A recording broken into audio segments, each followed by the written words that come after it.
Good morning, everyone. I am Councilwoman Neat Robinson from the City of Stockbridge, and today we're going to talk about the city's initiatives that they have going on in each individual city. So hopefully it'll be very inspiring to you of what each individual city has going on. I just want to touch base on some of the incentives that we have going on in our city, which is the City of Stockbridge. We actually have a downtown, historic downtown that we have with our Martin Luther King Sr., who is the father of Martin Luther King Jr. So we've established that. And also we have our master plan for our trails that we're doing, as well as we're actually fiber ready. So we're actually doing a lot of things in Stockbridge. So I just wanted to put a plug in for my own city, being the moderator for this year. And I also wanted to thank GMA for allowing me this opportunity to stand before you. But on the schedule today, we have cities coming from Carrollton, Douglasville, East Point, Gainesville, Sugar Hill, and Woodstock. And I just want to go ahead and do the house rules. Each individual city will have 8 minutes to be able to present their initiative for their cities. We have Michael here. He'll hold up the yellow for the warning sign. Thank you, Michael. And then the pink, which actually is red, and it's going to identify that, okay, your time is truly up. So if you can give each one of the cities your undivided attention, we would greatly appreciate it. And first we'll have coming before us will be the city of Carrollton.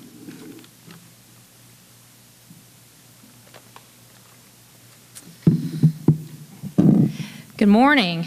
My name is Erica Studdard, and I'm the Community Development Director for the City of Carrollton. I have never given a presentation in 8 minutes, in 10 minutes, in 15 minutes, or in 20 minutes, so this should be very interesting. First off, when they originally called me, they asked me to speak about our bike share program. We recently launched a community-wide bike share program in February of 2017, and without talking about the path that got us to this program, I couldn't fully give our story. The Carrollton Greenbelt project is a project that the city began in 2011.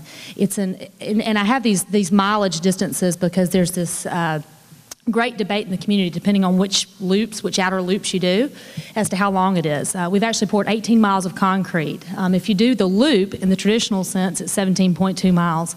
If we have an outer loop in one of our parks, if you exclude that, then it's 16.3 miles. So the Carrollton Greenbelt project is very similar to a Rails to Trails project. However, it's not a Rails to Trails project. It's actually right-of-way that we had to acquire.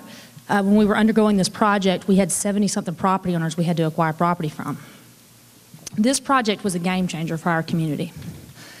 Everything that we're doing, it seems that the Greenbelt comes up. Everything from our farmers markets to our disc golf course and to our bike share program. This is a copy of the master plan as you see as it stands today. As you can tell, this is our historic downtown district right through here. But the trail itself really encircles the entire city. Not only does it encircle the city, it also ties into some of our greatest assets. It ties into our University of West Georgia. It ties into our city schools campus. It ties into over 5,000 jobs. It ties into local neighborhoods.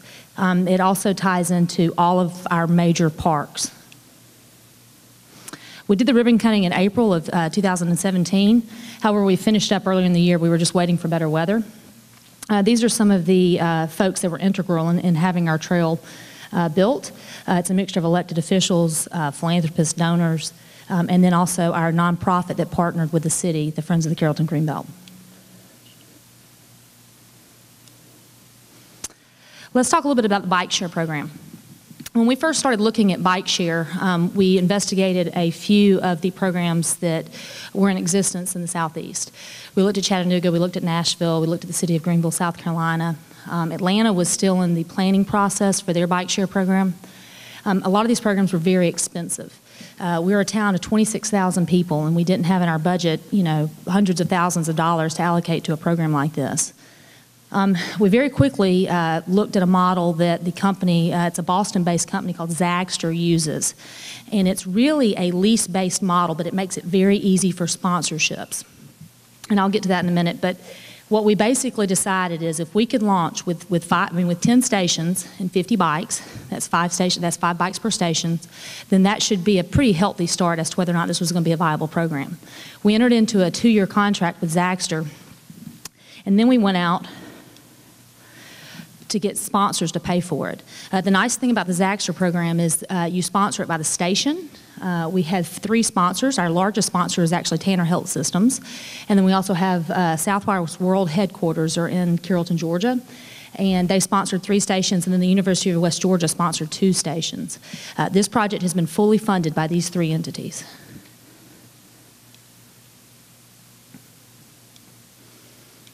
And by the way, that's the president of the university. That's one of the VPs at Southwire, and that's the president of Tanner Health Systems. And we got them all to put sunglasses on and bike helmets on for a picture. How often does that happen? A little bit about our success. We really weren't sure how to measure. There aren't a lot of communities our size that have a bike share program, but there's also not a lot of communities our size that have the Greenbelt. And so we set a goal to basically get about 2,000 members in the first year. We said if we can have 2,000 people try out our bike share system and thus try out our trail, we'll feel like we'll be successful.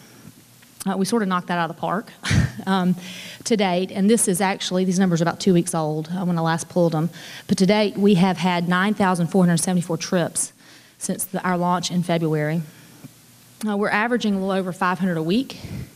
Just to kind of give you a little bit of an apples to apples comparison, I think the city of Atlanta is averaging less than that. If you're from Atlanta, I apologize. We have a variety of different ways that you can participate in our bike share program. It's an app-based program. Some of the communities that you'll go, like if you go to Chattanooga, they're basically done like kiosks. I call them like bike ATMs, where you go in and you put your credit card in at the actual kiosk. It's pretty expensive infrastructure, and that wasn't going to be a viable model for Carrollton. And so ours is an app-based system. You can also, if you don't have a smartphone, you can also do it through text messaging. But the system itself, you can either be an annual member, which is what I do, for $25, and then every time you want to ride, you get an hour free. You can totally game the system. Ride 55 minutes, check your bike, and then check another one out. I do that all the time. And we want you to do it. We want more people on more bikes more often. You also can pay as you go, $3 per hour. We felt like this was a price that our market could handle. I know there's more expensive programs, but our goal, like I said a second ago, was to have more people on more bikes more often. And because of the way it's sponsored on the front end, we're not having to meet any sort of income goals, which I think is very important for a community our size.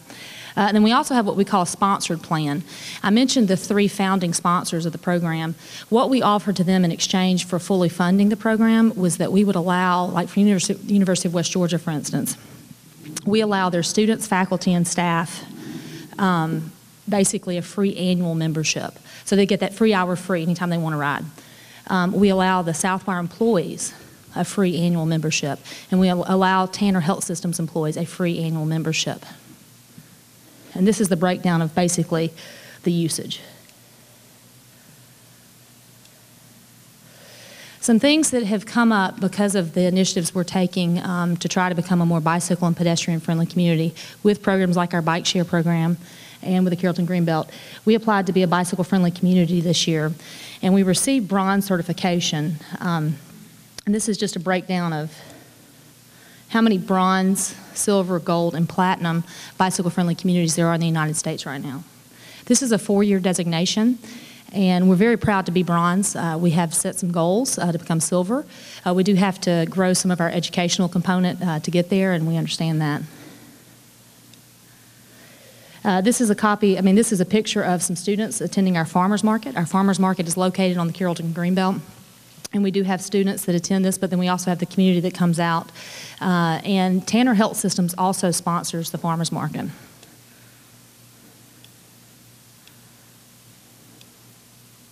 Another thing that we're trying to do is we're trying to, catch them young. We are really pushing education and the use of bicycles again in our schools. We feel like if the children can be convinced that this is a good idea, then they are going to become adults that believe the same.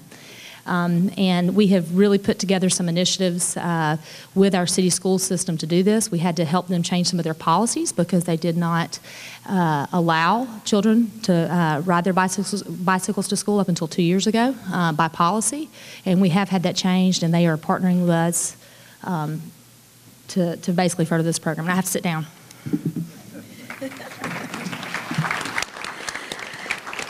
Thank you so much, Erica. Great job.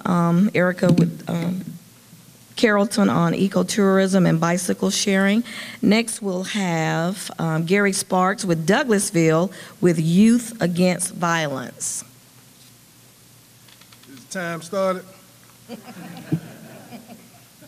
Well, we're going to show a short video first. And while this video is being presented, we started this program, Youth Against Violence, to fight against the gang ideology, the gang mindset in the city of Douglasville. So I guess as they get this video going, we'll get started. But we started 10 years ago. This is our 10th year anniversary, well before Ferguson. We had a vision that we wanted to empower our youth to fight against the gang mindset. In order to fight against the gang mindset, you got to replace it with something. So we replaced it with and let these kids know that they are important, they are loved. We put the consequences of their action. All of this is done by the police department. So we started building bridges 10 years ago with the youth community as well as our civilian community. So I guess they got it ready. It is the biggest city in Douglas County, and the city has a unique idea of how to shape its future. Well, this month we've shown you how many cities in Metro Atlanta are investing in the future by spending some money. Douglasville has a different idea. CBS 46's Megan Packer spoke to the police chief about how he's shaping the city's future by shaping young lives. Look at y'all. How many 20-year-olds can say they're friendly with the police chief? How y'all doing? We're good. Y'all doing great? Yes. Jasmine Ross and LaPortia Russell are happy to now know Douglasville Police Chief Gary Sparks, but they'd like to put why they know him behind them. Shoplifting. Okay. Sadly, it'll never happen again, I promise. The judge ordered the young women to complete the Youth Against Violence program. Chief Sparks started it 10 years ago as a way to deter young people from getting involved in gang activity. God, I got 15. That's still a lot of time. That has emerged into just not being involved in violence and encouragement, letting them know that they're loved and they're important to the success of our nation. I consider it a blessing, I guess. If the judge didn't give me this program, I probably would be behind bars. Whether mandated by a judge, school, or their parents, teens and young adults spend 8 weeks getting together on Saturdays with the chief and other speakers. They learn about different laws and how to become productive members of society. All type of physical abuse. You know, one of the guys teach a class we call it the CAT class. CAT. Criminal addictive thinking, and it's like every time you think about doing something bad, you say that line in your head, and it just pushes you or makes you turn away from all the troubles that are coming your way. Chief Sparks says he benefits from this. I get years put back on my life because it makes me feel young again. And so does all of Douglasville. You know, they getting some young men and young women that made a bad decision that's going to come out of the rubbish and hopefully be great men and women. I didn't know Douglasville did so much. I really didn't. That's cute. Look at you, girl. Russell and Ross are all smiles, looking forward to using what they've learned to teach others. In Douglasville, Megan Packer, CBS 46 News. So we started this 10 years ago because we seen the influx of the gang mentality coming into Douglasville. And we went around the metro area to see what was going on, and we really didn't see too much that was going on. So we set out to implement this program as strict enforcement and education was the key. Because a lot of these kids did not know about the gang law. So once we got into fighting gangs, we just went into another section and just started to encourage these kids just about doing what was right. A lot of them not involved in gangs. They just have, like the young lady, she had a problem with stealing. But you can see it's funded by C's at asset forfeiture. It's free enrollment. It's court ordered. The school system there using that as a disciplinary action for the school system. We done had thousands of kids to come through our program. You commit a crime in Douglasville, you could be from Stockbridge. Well, the judge is going to tell you you got to come to Youth Against Violence on Saturday. It's a 42-week, we meet 42 weeks a year, 42 weeks. So we're doing 4 8-week sessions and 1 10-week session in the summertime because we want to stay in the forefront mind of these young people. And the police department get a blessing from it because they come into the police department. It's a, you know, you could keep changing that thing because I'm going to just keep talking. Cause I see the time going on, so keep that thing moving, whoever doing it. Oh, I got to do it. Oh, Lord of mercy. Okay. You know, I'm probably out to mess this thing up then, man. Oh, Lord Jesus. Okay. All right. Which one? Okay, we'll get it moving. 8-week program, so I done went over that. We provide lunch to these people, our instructors. We got FBI agents coming in to teach classes, ex-gang members, because sometimes, you know, you can get people with PhDs. I got people from PhDs from the street because sometimes these young people would not listen to somebody coming with a PhD from the school system. They want to talk to somebody that's been there and done that.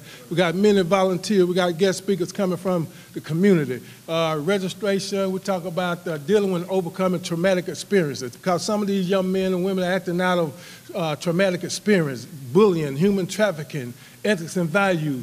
The police and you, we've been doing that class for so long, so we encourage these young people how to make a citizen and contact with the police, one that's going to work favorable for them. You know, quit running the mouth all the time, watch, listen, and if you got to make a complaint, this is how you make a complaint.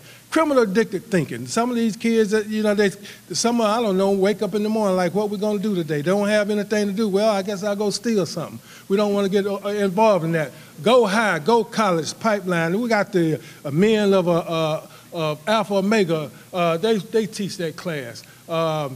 DCOP program is what we do, and when we have programs in the city, we have community programs, and the people wasn't coming out to our community empowering program for the community. So we started going to them. We go knock on their door. A little old school policing, if you will. We go knock on the door and introduce ourselves to them and let them understand what their police department is doing. Procedural justice. We let them understand what we do. So these are some of our community activities. DCOP, Youth Against Violence, K-9 demonstrations, town hall meetings. So fall festival, teaching classes in the school. Right now we got a class that we teach in school, which piggyback off the Youth Against Violence class. So we starting at the elementary, middle school, high school. By the time they finish high school, they don't want to be involved with gangs. They understand bullying. So if you have any questions, contact me right there.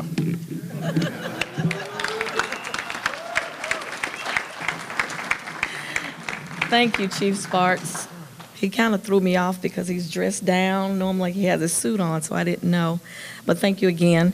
Next we'll have East Point, Sustainability with Alexander Goddard. Thomas Callaway. Okay, well, Thomas Callaway. That's all right. Okay.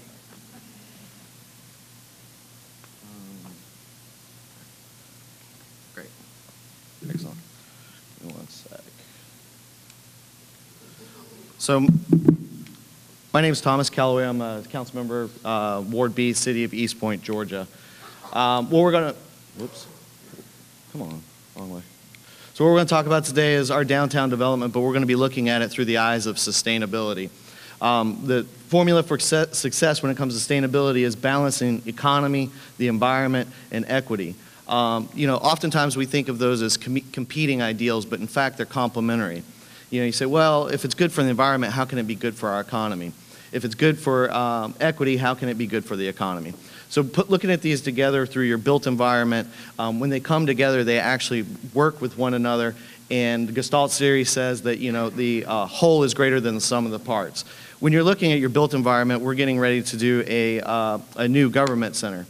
Well, when you're looking at the life cycle of a building and it comes to economy, your O&M on a building is 3 times the cost over a 50-year cycle, is three times the cost of actually building it.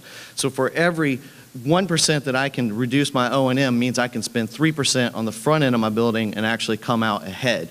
When we talk about the environment, when you talk about your largest cost is the salaries you are paying the people to work in that building. It is 92% of the overall cost of a life cycle. 2% goes to building it, 6% goes to O&M, 92% of the cost of what that economic activity, that building, is paying the people who work there. So that's a 1 to 46 ratio. So by improving the overall work ability, just 1% increase in your work environment can lead to, could lead to 50% increase in building cost. So East Point, Georgia, this is where we're located. We're right there by the airport, in between 75, in between 285. We're long and skinny, right next to College Park and right next to Hapeville, Georgia. A little bit about us, we're 14.7 square miles, 35,000 in population. We got a general fund of about $33 million a year. Our median income is only $37,000 a year, which is fairly low for the Atlanta metro area. And that's where equity is going to come in when we talk about some of these things. 23% of our households are at or below the poverty line, with 46% of our children living in one of those households. So one thing that we do have going for us, though, is public transportation. 19% of our households do not have a car because they can't afford one. An additional 5% of our households use public transportation as their main form of transportation out of because they want to, not because they have to, which leads to about 24% of our population relying on public transportation, and it's a very important what we're trying to do. Our downtown development area that we're going to be talking about today is an 8-block area. We got 3 major projects we're looking to do. One is getting ready to go into site disturbance. One is already being framed up right now, and then the third one is on the drawing board. 2 assets that we already have in this downtown is we have a Fulton County Library that's right there, and we have a Grady Health Center. Down in the bottom right-hand corner, we actually have a light rail MARTA station. And then we currently have a theater that we're going to have to bring back online. This is our City Hall project. We're looking at about a $12.5 million building. For our environmental portion, we're actually using Earthcraft. For those of you who know South Face, instead of going the LEED certified route, we're actually going Earthcraft. They're local, they're out of Atlanta. They actually do site inspection. They'll work with your engineers and make sure that this building is environmentally sound. Some things we're doing are LED lighting, windows that automatically shade depending on where the sun is. We're looking at our overall envelope to reduce transmission of germs, which will lead to better productivity, fewer sick days. And then in addition to that, we're actually making sure all of our hot water is close to the fixtures itself instead of doing it at one central location and piping. And we'll have about 200 employees that'll be moving to our downtown, and that's signaling to investors and developers that we are committed to our downtown. And on top of that, we're doing a workforce development. Our CM at risk, we ask them on a best efforts basis to hire local contractors, socially disadvantaged contractors. In addition to that, we have a program called Construction Ready, where we are training people for entry-level construction jobs, and that CM at risk is willing to work those in, and that's part of the equity portion. You know, in the end, we'll have a building, but we're also pumping $12.5 million into our local economy. On our next development, this one's actually being framed up right now. It's a workforce development project. It's called Malibu Point. It's going to be, there's a site plan. It's going to be right there in our downtown. It's 67 units for rent. 90% of it will be subsidized, part of it through DCA tax credits. 10% will be market rates. They have to be at 65% of the median household income or below. Remember, our median household income is only $37,000 per household. So it will allow folks to work in the retail locations to be able to take advantage of our downtown redevelopment. As you can see, 5% will be handicap accessible and 2% will be for sight and hearing impaired. I don't know why that didn't come through, but if the picture was there, which it was earlier, but it's an 8 acres P3 project that's on the drawing board right now. It'll be 40,000 square feet of retail space. It'll be approximately 450 market rate rental units. About 100 of those will be senior independent living, with the remaining 350 that will be really geared towards millennials, because it's going to be right across the street from a MARTA station. It's going to be mixed use.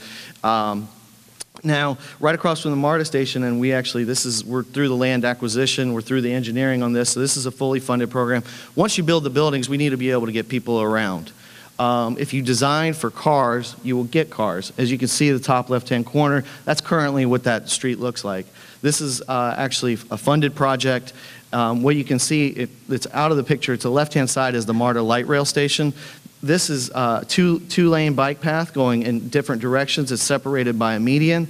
And then the parking is median separated as well. So that way people that are walking on our wider sidewalks don't have cars zipping by them. They have cars driving slowly, so if there is a pedestrian-car interaction, the damage to that pedestrian is going to be much, much, much lower. This, like I said, this is a project that is, this portion's fully funded. It is part of a 21-mile bike path master plan that we have instituted. We're about a mile from the new West Side Beltline, so this will be able to connect up, and we're hoping Joyce Shepard and City of Atlanta through the Fort McPherson project is going to help us get connected to that last mile. Like I said, complete streets. It's for walking, it's for biking, and it's for cars. It's something for everyone. Georgia's fastest growing farmers market. You know, we talk about we want to attract small businesses to our downtown, but you have to ask yourself, what are we doing to incubate our businesses that are already here? Many of us don't have business incubators. Well, we have Georgia's fastest growing farmers market where 20 small businesses that are working out of their home or on their private property that want to get to brick and mortar, well, they come to our downtown one day out of the week and they set up their shop. So we are trying to build organically and push that up. Now, you think of a farmer's market and you think of it as people with a lot of money going to get shiitake mushrooms. Well, we've turned that on its head. What we do is we actually use a program called Wholesome Wave. We not only accept SNAP, WIC, and EBT, we double it. We are a food desert. So people that are on the lower income levels, actually it's cheaper for them to go locally grown, fresh, organic vegetables than it is for them to head down to the Walmart and get it. It's right across from a MARTA station. We are the fastest growing Wholesome Wave program on the East Coast. It also draws weekly diverse visitors to our downtown. So it promotes small business, brings people to our downtown, it solves our food desert issue, and we're also doing some voucher programs. I'd love to talk to people about that. Thank you all so much.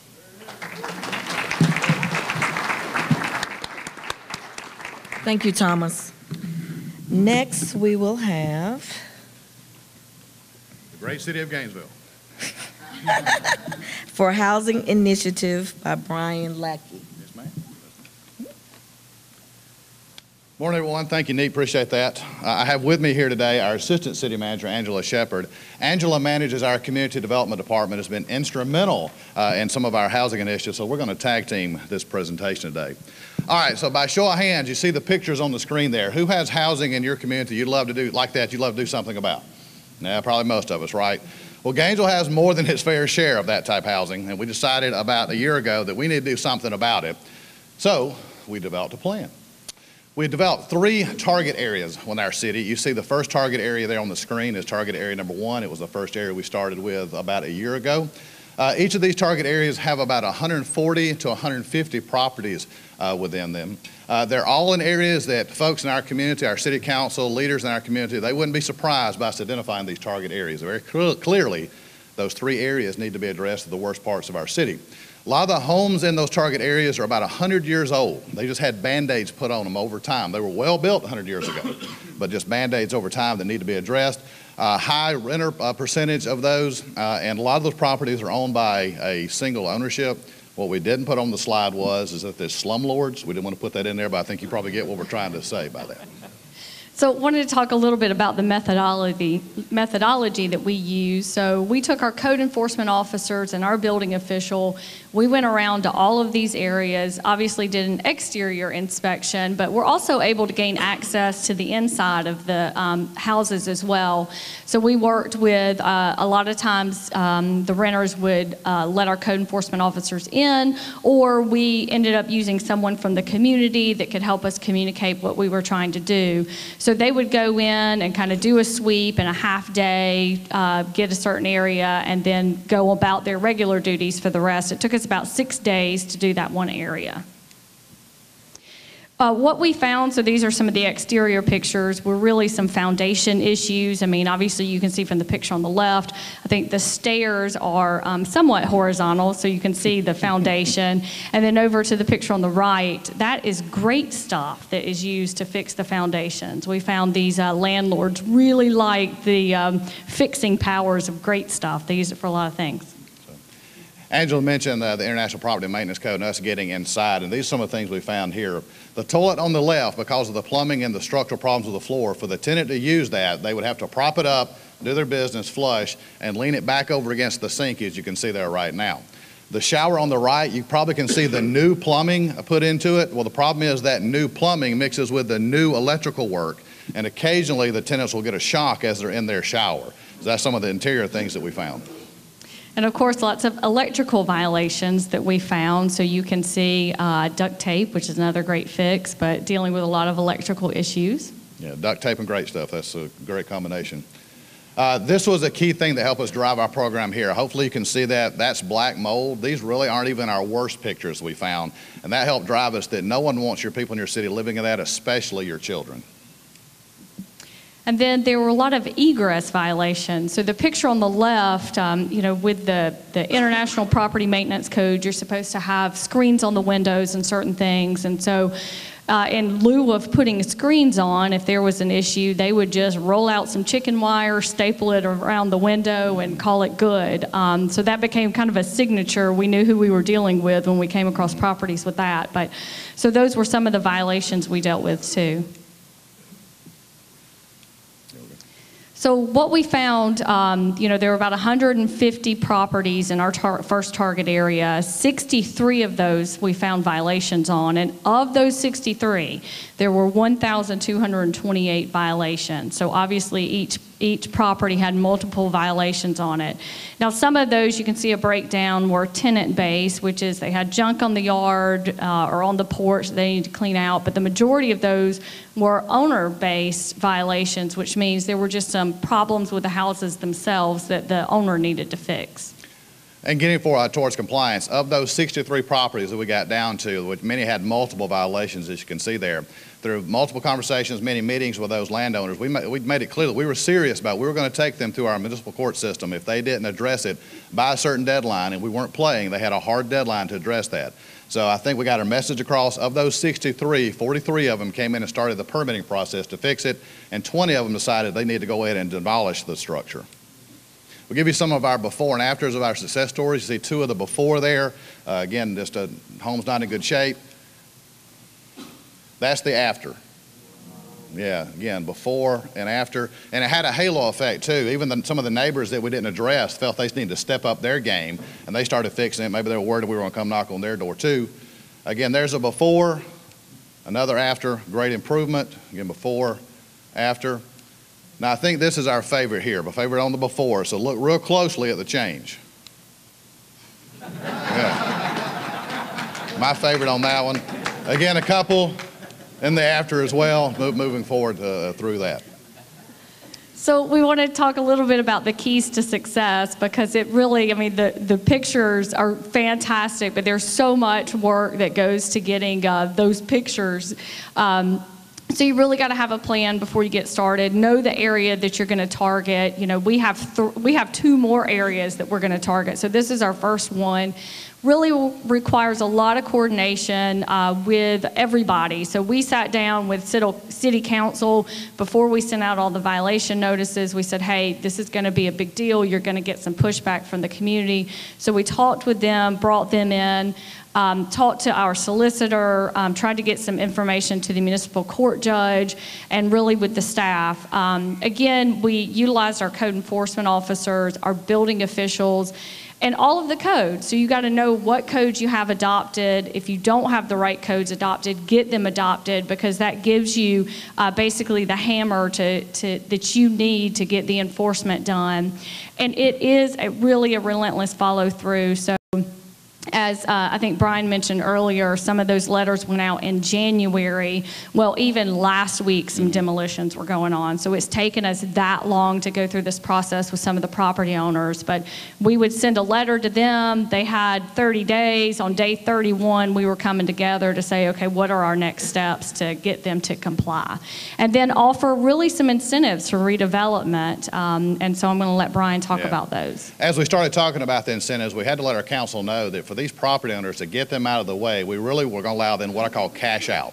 We didn't want to take the property for them. We didn't want to force them to sell it at a reduced price. We need to incentivize them to get out. One way for that is the underlying zoning on those properties is 12 units per acre.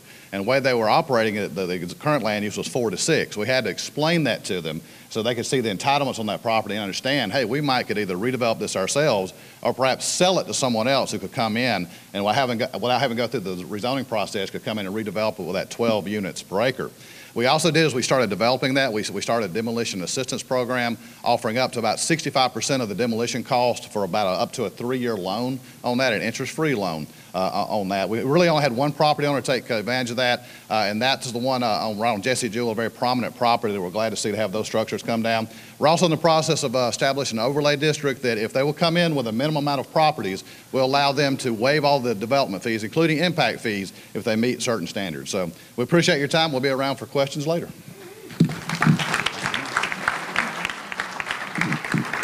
Thank you, Brian. Next, we will have Sugar Hill, which is speaking on quality of life, placemaking, and engagement through wellness, and we'll have Scott Andrews to present that. Morning, everyone. Hope you've had your coffee. We're going to start some push-ups here shortly, so bear with me. So I'm going to talk to you a little bit about some of our wellness initiatives in Sugar Hill. One of the things we really pride ourselves in is our building place and community, so you're going to hear a lot about that today. Make sure I go the right direction. So why is this important? Well, overall, employee wellness, your community engagement, your community wellness, a sense of place, as I already mentioned, building trust in the community, creating community leaders, and then, of course, getting in shape while shaping your community. And the reason we don't like to talk about, but it's great, the recognition and accolades, too, that come with it. So why boot camp? A little background on me. My career started in recreation years ago as a personal trainer. Way back in the day, I've had my side personal training business for years and years. So I've had the ability to combine passions. So that's the key thing here for us. So boot camp is just something that's worked for us, but that's just a branding thing. Whether it's sweat and forget, active games, or if you had coaches, this is just practice. So you can call it anything you want there. This is just marketing. What you see here, just the one takeaway from this picture, is these are all different cities, all different locations. Anyone can do this. You can translate to any community, any shape, size. So that's a shout out to my wife there in the bottom right corner. So what do I need to get started? A field, a parking lot, a gym. Really, that's about it. The biggest thing is the buy-in from council. So you guys have to shape this. We've been very fortunate. If you see the picture on the right there, I don't know if Mr. Hembry saw that already, but that's our mayor and council member there on the ground, engaged, involved. We've done this in Sugar Hill for 4 years. It's something I did in my previous cities before that. But the key is the folks getting out there, getting engaged, getting involved. And you see some of the comments and quotes here. I won't be able to go through this. This presentation usually takes me about an hour, so we got 8 minutes to go. A lot of slides to get through. So what do we need to get started? Well, just a social media presence. Now, you can use your platform for the city to validate it and give credibility to what you're doing, but you can't monopolize it and say, hey, boot camp this week, or come on out for your workout. So that's something you might do once or twice a year. So the other option is to just build a group page. This is no recreating the wheel here. This is all available to you, real easy. And for the folks that aren't as engaged with social media, flyers and traditional marketing works very well too. So you heard me say no equipment necessary. So how do you get your workout in? Well, let me show you. I need 2 volunteers. Come on up. Anyone, I'll call you out. Yes, sir, you knew I was going to call you anyway. One more. One more. I need another volunteer. Volunteer, I promise I won't embarrass you. Come on up. Anyone, anyone, anyone? Thank you, I appreciate that. It was getting awkward for me. Okay, gentlemen stand facing each other. Palms right here. Yeah, let's get a light. Come on over here. So elbows to your sides, just like this, elbows to your sides. Palms up, palms down. We're going to go palm to palm here. So what you're going to do is apply resistance right here at the elbow. You're just going to be working his biceps. You're pushing down, working triceps. Hope you gentlemen had your coffee. So we're going to hold that there 30 seconds, keep on going, and I'm going to continue with my slides because I only have a few minutes here. Oh, you guys hold it there. Look like you're just holding hands, gentlemen. Come on, let's push, let's push. So I'm going to continue going here. You got about 15 more seconds. So what do you need? So maybe your community doesn't have someone with a training background. Maybe you don't have someone that's totally engaged and passionate about it. Okay, I want you to switch and go top to bottom. Same thing. Keep it going. Keep going, gentlemen. I appreciate you playing along. So, however, You all have gyms in your community. You all have personal trainers. There's all people you can plug in. Hold it there, 10 more seconds, 10 more seconds. So these are people that are already engaged in our community. Someone that's on our planning commission is here, a picture to the right. 5 more seconds. To your left here is another gentleman that happened to be next door to our city clerk and was already engaged in the community. And you're done, gentlemen. Thank you. I appreciate that. Give him a round of applause. We'll play long. So simple exercise. You can see all body weight, no props, no toys, anything needed. You can customize your whole routine that way. YouTube is a great source if you aren't quite as creative there and you're not sure what to do. Plug into your community champions. These are folks that are already there, already engaged. You would think you're suckering them into something because they're coming out and they're doing this for free. However, this is something they want to be involved with. Build these community champions. These are the same people that are already vested in the community. I attached an email here from a gentleman that's been assisting us with the boot camps. And they're very grateful, as you can see. We're blessed to have a beautiful venue in Sugar Hill, but these are just some of the quotes there, and these folks are really fired up, and along the process, they have actually become advocates for some of our other user groups, which we'll touch on here in a moment. But the most important thing, someone mentioned me earlier, insurance rates. We're not quite there yet with that step, but create that wellness committee, create those initiatives so you can get those rates down. The bottom line here, you see an inactive person spends $1,500 extra on health costs per year. So these are all things that it's just preventive. This is just creating initiatives for the community. Any trainer or anyone that's been in the career field has some favorite clients. This happens to be our IT director. It was my first roommate when I started with the city years ago. This gentleman's soft-spoken, quiet, and what we've seen is a lot of growth from him, and a lot of this stems from, well, his change in attitude, his change in appearance has had a lot to do with that. So he now looks like the Croatian Hugh Jackman over there, so he loves when I say that about him. This gentleman lost 100 pounds, so that's quite an undertaking. So what are we doing? What is placemaking? Well, I don't have to talk to this audience about it. You guys are all very familiar. But building place, building community champions, this all starts from your initiatives, your career groups, community groups, excuse me. All right, slides here. Again, I talked about our venue a little bit earlier. If you see year 1 when we started our boot camps, we're out there in the grass. By year 3, we have turf. We have a splash pad. What does this mean? But these folks were a part of this process. They were engaged in this. These are your community champions. So when you're talking about where the ice rink will sit here in a couple months, these folks are engaged in the process. They know what's going on. These are your megaphones in the community. So this does not happen without that trust. So when you go to the bond market for the first time in ever, and you invest $45 million, or you have a development agreement for a $110 million project, yeah, I had to plug it, sorry. So it's quite exciting what's going on, but this does not happen without those community champions. I just got the sign for 1 minute here, so I'm moving along pretty quickly. This is the amount of people we get out.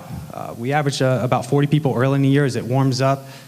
Quite literally, the people drop like flies, so you'll end up with about 15 people near the end. I'm flying through my slides here. Again, building these community user groups. We have about 14 in Sugar Hill, everything from preservation to arts to youth commission. Our Greenway, we heard about Greenways earlier. The same folks that are out at boot camp, these are same leaders now advocating for our Greenway. Recognition and accolades, I had to plug this in there. Of all the things we've done, you saw cities development agreements. We have huge acts in Sugar Hill. Nothing has ever gotten more traction in the media or the press release than being the most active city in Georgia. We're a city of 21,000. Half of you probably don't know where it is, but when that press release went out, that was the biggest thing that's ever happened for us. That was quite exciting. The next step is move Gwinnett. So I see some Gwinnett folks in the room, and we're going to challenge you to some things here and get you a little more engaged. And that is it. That's all the time I have. Thank you. Thank you, Scott. Next, we will have Woodstock for the Downtown Buzz Excursion, which will be presented by Jeff Moon.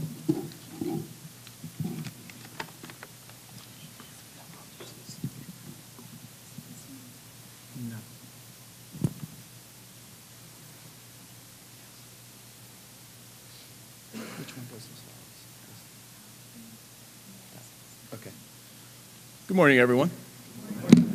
I've been city manager in Woodstock for 9 years, 2 months, and 11 days. And I tell you that not because I'm counting down, but if you count backwards to the point of beginning, it was April 2008, which I don't know about your community in April of 2008. But when I walked in the door, our downtown project, the developer had gone bankrupt, the master developer. 50 acres under foreclosure, half the retail vacant, condo building of 21 units, totally vacant, half of another condo building totally vacant. So things were challenging as it was across the country in April 2008. Just as a recommendation, during the recession, not a great time to change jobs.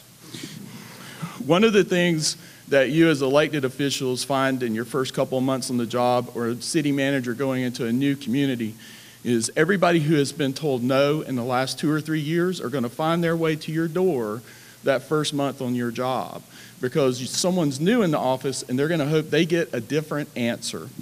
And that happened to me my first week on the job when the downtown development director and the chairman of the DDA walked in my door and said, "We have a suggestion."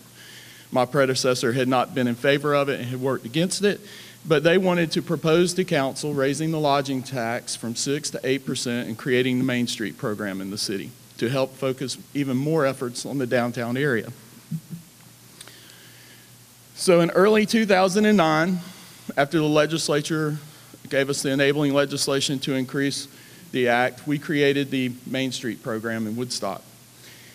We also created an intergovernmental agreement between the city and the DDA and Main Street to make sure that everybody was rowing in the same direction, so to speak. So in the intergovernmental agreement, the city gives all of the hotel and motel tax to the DDA. The DDA in turn shares with the Main Street program.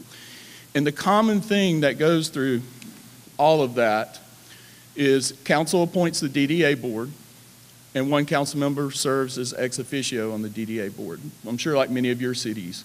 DDA created Main Street, and the DDA chairperson serves on the Main Street board as an ex officio member. And all of this, the Main Street board is self-appointed. But the common thread through it all is the employees, the management, and the hotel motel tax. Every one of the employees for the DDA and every one of the employees for Main Street are actually city employees. And as such, they report to the board, but they also report to me as city manager. So we have kind of everybody working in the same direction. So while we have everybody working in the same direction, one of the things that they wanted to create was the downtown buzz. So the downtown buzz is simply, a lot of your chambers of commerce will have a monthly breakfast. This is similar to that, but it's a little more focused. It started in late 2008, early 2009. It focuses on updates in the community, not so much as what a business would bring to a chamber event, but this brings city employees, city staff, elected officials, county employees, county staff, regional folks to come give an update so that the business owners and investors in the Main Street program know what's going on in the community. As I said, it's open to investors. The last Friday of the month they meet, generally lasts about an hour. We changed format several years ago. We don't have sponsors. The Main Street Board just pays for it. They voted that they didn't want to give 10 or 15 minutes to the sponsor of the event because it was, one, dragging it out, but also two, it was getting away from what it was designed to do, which was focus on the community itself. And also in Woodstock, we're kind of ground zero between two hospitals in Metro Atlanta that are battling for turf. So we would have one hospital that would sponsor 1 month and give a 15-minute presentation on their hospital. Well, the other hospital would get mad. They wanted the next month. They would come in. So we had competing hospitals fighting at the Main Street, neither of which had a facility in the city. And so that we just stopped sponsorships. The Main Street Board decided to stop sponsorships. As I said, it provides easy access. We encourage our staff to go. A lot of the elected officials go. It provides easy access for the downtown residents that are members, business owners, to have direct access on a monthly basis in a non-confrontational way, if you will, so that they can have communication and learn, or if they have a question about a sign ordinance, have a question about whatever is going on, they get access to it. Normally we have 80 to 100 in attendance. And one of the things they do is speed networking, whereas we have 8 minutes here, you have 15 seconds to introduce yourself and your business, and they let everyone there do it that day. This is just a sample agenda. As you can see what they do and what they try and accomplish. They have the welcome from the chairperson. The program's usually 10 minutes. Introduction, they let new investors or new members introduce themselves. They get a little bit longer. And then they have announcements of what's coming up focused specifically in the downtown area. This was our 2017 schedule. You can see we always kick off in January. The mayor gives the State of the City address. Then everything going on in the community from Main Street itself, what the organization is about. April was canceled because we hosted the Regional Visitor Center Conference and it was going on the same day. Fire department comes, gives a fire safety message. Community development may present on the sign ordinance or business occupation tax application process or something that the businesses may relevant to them. We have the Cherokee Historical Society this year, police department. Co-ed is the County Economic Development Office. This specifically has led to the second part of the presentation I'll talk about, which is the excursion. But we have a large industrial park that has been built about 5 miles outside of the city that has had some good success in talking about how downtown can interact with that business park so they can benefit from the development that's going on. One of the things we've had, Papa John's Regional Headquarters and Distribution Center, Adidas' first production facility in the U.S., and they're actually temporarily headquartered in our downtown. But the county economic development person comes and talks to downtown about giving them an update on what's going on. And then we have an end of the year Christmas program. And these don't show up that well, I'm sorry, but it's just a picture from one of the recent events. It gives you, we have round tables, everybody sits at round tables so they can interact. I have 1 minute, so I'll move to the last part of it, which is the excursion. So the Main Street Board decided it would be good to get those business owners, especially small mom and pops in downtown, to go look at what is going on in other parts of the community so they could see what's going on. One, to see if there's a competitive threat to them. Two, to see how they can benefit from what's going on in the rest of the community. So we actually load them up on a bus, those that would like to go. There are 3 themed trips in 2017. And this is what we did. We took, in the first one, there were 15 members who went on the trip. They got the commercial industrial tour. They went and met with the folks at the industrial park. They got to see the sites of new businesses that are coming into the community. May was a residential tour to new residential developments, both in downtown and in the community. And the last thing is sights and sounds, which are tourism-based attractions that we took them out to visit. And that's it.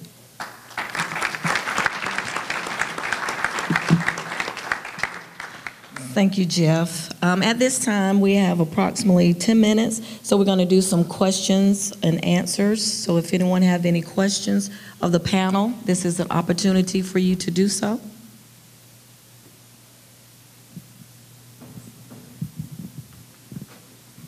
Yes, sir. Just want to say that was an excellent presentation. What I'd like to know is during that time when you said that the recession was down or what have you, what did you do to engage the developer in order to, did you incentivize them, or what did you do to have them come and do what you've done, the great job you've done in Woodstock?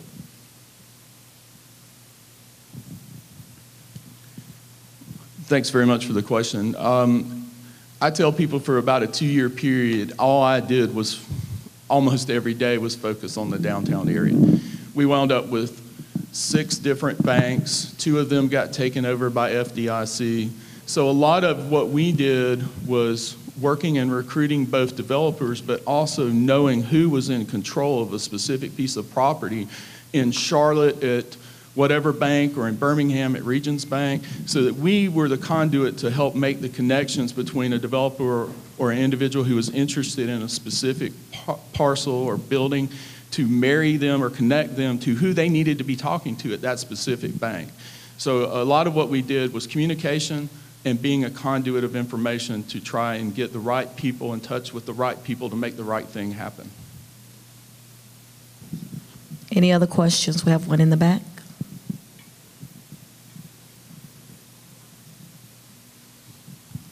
Thank you. I'm Dean Moore with Clarkston, and this is for Brian Lackey, Gainesville. Do you have a figure on how much that program costs to do that, that code enforcement and the revitalization of the whole program, what that cost you? Yeah, great question. While we haven't utilized hardly any of it, as I said, only one property owner is taking advantage of it, and I believe that offer was around $65,000 what we came to with that. We have $100,000 budgeted for it. Actually, that came from seed money. We were planning on starting a land bank authority with our county. Gotten bogged down a little bit. We've gone through service delivery strategy the last few months, so that got put aside, and we plan to start that up again. But we used that seed money to start with, so we've used about roughly $65,000 of it so far, with $100,000 of it budgeted. Just a quick question, Mr. Lackey. You all may have presented it earlier, but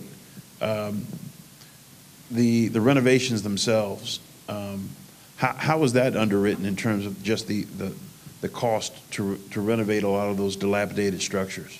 On those 43 that they pulled permits on, that's not funded by the city at all. That's totally by the property owner going in to meet code to upgrade the facility. So we don't have any assistance in that part of it. Any incentives at all that are given to them to, other than to avoid the fines or other penalties that? Only the demolition on that right now, and we are working on the overlay ordinance so that if they bring in multiple properties, we're not going to do it property by property, but if they bring in multiple properties to us with some type of minimum we're still working on, we're going to incentivize that by waiving all the development fees, including the impact fees, so they'll go in and do a nice redevelopment, a nice residential redevelopment there. Ultimately, it's still the property owner's responsibility to repair, and then the demolition themselves, either immediately or over time, you're deferring that payment back, but they're paying for it. That's right. The city's not doing any of the work ourselves with our crews. It's all by the property owner and their contractor. Thank you. And with a reimbursement after the fact.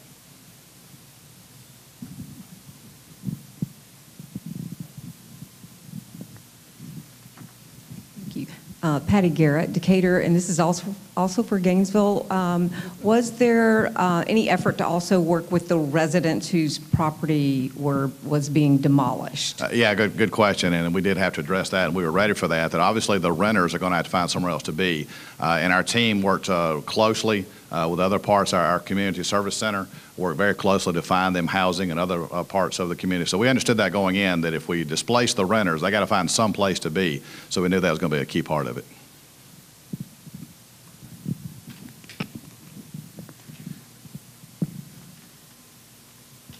Hi, this question is for the gentleman from Douglasville.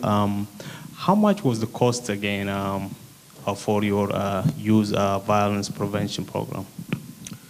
We averaging between 28,000 a year, but you know, the cost before we getting out of the program, the cost is not even, you don't even think about it. We split the cost between the police department and the sheriff's department. And we're using asset forfeiture funds to fund the program. So, and I think a lot of communities, because I've been called on to go to a lot of communities. You get there and you talk with that community, and the first thing when they ask about money, and it seems like they just lose interest. But then you want to fight against gangs. You want to fight against the youth violence. You got to put a stake in the game. So, you know, you get what you pay for. Not saying we don't have gangs, but, you know, we get a lot of information from the youth. The youth know us. They know the gang law, so they know the consequences of their action. Not only the gang law, but just doing things violent, disrespecting the parents, going disrupting the school, going to Walmart, stealing. So, you know, you got to put something in the game. I don't care if you start something like this, you can call it anything you want to. If you start off with 3, continue. Because some cities I've gone to and talked to, they say, well, we didn't have any interest, we only have like 3. Okay, when you start the program, those 3 kids are going to go tell a friend. Next thing you know, they're going to bring a friend. Now you got 6. You got to start implementing this in your communities, I think, in order to change the mindset of some of the youth. Chief, have you tried to sponsor with any, or board sponsorship with any hotels or folks that are focused on customer service? Because that you mentioned, and I hear over and over again, soft skills are the key to a lot of these kids that don't have any training or any ability to get it. That's the key to them getting the job and getting the self-respect that they need to have a good, productive life. Somewhat, and that's what we try to do and push it towards the Chamber of Commerce and getting the business community to come in and, hire these people, because if you don't, they're going to come and be stealing in your place. So, but, it's a trade-off, right? You have to keep it real. So, but if they don't, we do it anyway.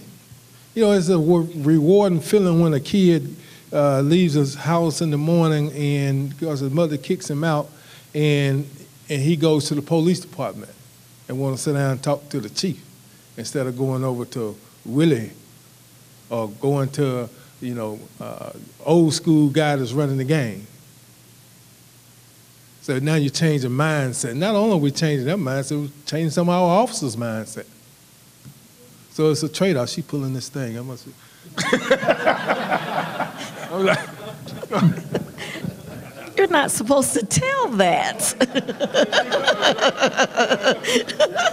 It was a slight snub. I see. Thank you, Chief. Good morning. Douglasville, my name is Vivian Miller, Cody from Valdosta, Georgia. I have a question. How do you convince, because I worked in law enforcement and I know in the school system now, we have a big problem with the gangs and the kids stealing and disrespecting the teachers. But how do you convince the parents to buy into this? Because in Valdosta, the parents say it's the teacher's job. That's why we send them there. And the teachers are having problems with getting the parents to want to get involved. Myself, I'm going around and trying to recruit the ministers to at least come in and give 1 hour at a time, because we need role models, but you got to first convince the parents. Well, that's your problem, the parents. Some of the parents don't, it starts at the parents, but, so we look at it from a standpoint of, okay, parents don't want to be a parent, so what we're going to instill in these kids. So when we get these kids, I just told them Saturday, sometime they're going to have to be the parents, because the parent is the problem. That's why we started teaching in the elementary, middle school, and high school, and trying to, start a mentor program is also a part of the Youth Against Violence program. But, it's hard to get the judge to also sentence the parent for the kid going to steal. We have a parenting class, at our Youth Against Violence, and, used to have it on Wednesday night, then some of them, they would tell a story and say they were going to church, then we charge it on Thursday night, so that's a problem. But you have to focus in on the kid, because ultimately it's the kid's life. So we got to put something in them, so hopefully they can overcome that situation with the parent situation. Because I get these kids for a few, 40-something hours a week. I don't know what type of environment they're going back in, but one thing I do know, and they know, on Saturday they can call the police department. They're going to get a good meal, they're going to get some love, and they're going to get the truth. So that's what we do. Thank you, Chief. We're at, right now we're out of time, but I do want to thank Scott, Thomas, Erica, Chief Sparks, Brian, and Jeff for being on our panel today. So this ends our session. So thank you all so very much, and continue to serve well with your prospective communities. Thank you.